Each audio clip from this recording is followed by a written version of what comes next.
Bonsoir mesdames et messieurs. Veuillez m'excuser de déranger votre voyage.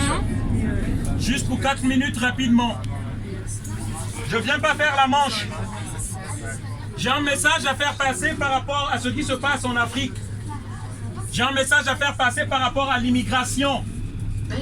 Une question qui préoccupe beaucoup les Français, l'immigration.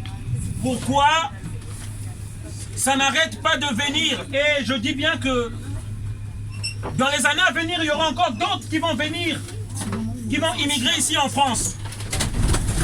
Et les élus français, dès que les élections s'approchent, ils commencent à brandir la menace de l'immigration.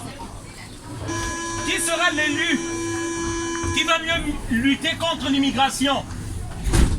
Mais ce qu'on oublie de dire aux citoyens français, qui provoque cette immigration-là? Quelles sont les causes réelles de l'immigration et comment y remédier? Je suis réfugié politique. Je suis venu dans ce pays parce que le mien a été déstabilisé par la politique française dans les pays africains. Il est triste de constater que les plus farouches dictatures, les plus vieilles dictatures, les plus grands criminels qui sont à la tête de leur pays sont dans la francophonie. La francophonie désormais est devenue, peut-être au cas où vous ne connaissez pas la francophonie, c'est l'ensemble des pays d'Afrique, et bien sûr aussi avec la France, qui parlent français. Et souvent on y trouve des ex-colonies françaises. Mais vous allez remarquer les plus vieilles dictatures se trouvent dans ces pays-là. Je vais vous citer un exemple. Au Congo-Brazzaville, Denis Sassou Nguesso. Au Gabon, il y a Ali Bongo. Et vous allez voir au Togo, il y a il y a Dema, Faure Gnassingbé. Vous allez remarquer en Côte d'Ivoire, il y a Ouattara. Qui les place là? Qui les soutient? Eh bien, c'est la France. Ce sont des élus français. On organise des coups d'État pour tuer tous les dirigeants patriotes africains qui veulent faire développer leur pays. Je vous dis, je vous prends un exemple. Thomas Sankara, du Burkina Faso, tué à la période de François Mitterrand. Barthélemy Boganda, de la Centrafrique, parce qu'il n'a pas voulu se soumettre à ce que demande le colon. Et il y a beaucoup d'exemples récemment. Laurent Gbagbo de la Côte d'Ivoire, débarqué du pouvoir, voté par son peuple, débarqué du pouvoir. Ce sont des chars français qui sont partis le chercher. Nous tous, nous avons vu les images. Je vous parle de la Libye de Kadhafi. Nous avons vu, c'est les armes françaises, Nicolas Sarkozy en tête, jusqu'on tue Kadhafi. Et ça, le citoyen français ne voit pas. Le citoyen français ne parle pas. Avec vos impôts, avec vos armes, avec votre argent, on décide de tuer des gens. Et les gens se demandent pourquoi il y a l'immigration. Mais lorsqu'on sème les bombes, lorsqu'on sème le pillage des richesses des pays, lorsqu'on sème les coups d'État dans les pays, on récolte l'immigration.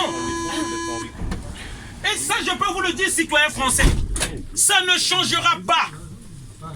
C'est un système, c'est par ce sang-là, que la France vit. C'est par ce sang-là qu'on nourrit les Français. Ils ne vont pas changer ça. Il faut le savoir. Moi, ce que je trouve que quand même très méchant, les Africains ont détruit leur pays, viennent ici et on veut expulser des gens. Pourquoi?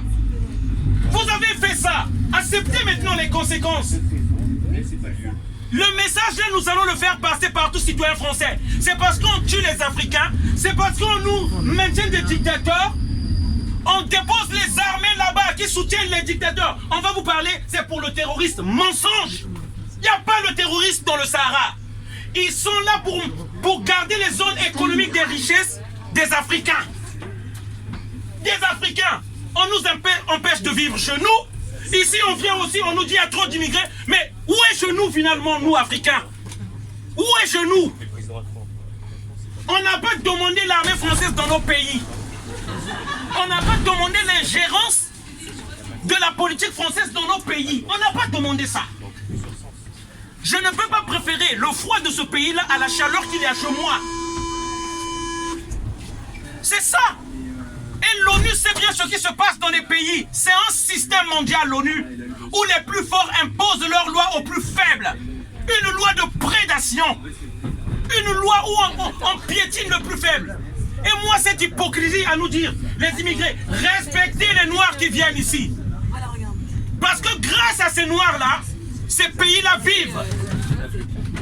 Respectez, grâce à l'uranium du Niger, ce train-là fonctionne. Grâce au cacao de la Côte d'Ivoire, vous avez le Nescafé, le Nescao chaque matin. La France n'a pas de plantation de cacao. Vous chercherez dans toute la France, il n'y a pas. Nous ne venons pas ici parce que le camembert nous plaît. Nous ne venons pas ici parce que nous aimons la Tour Eiffel. Nous sommes contraints, obligés de venir ici. Parce que ça dépend de la survie de nos familles restées là-bas.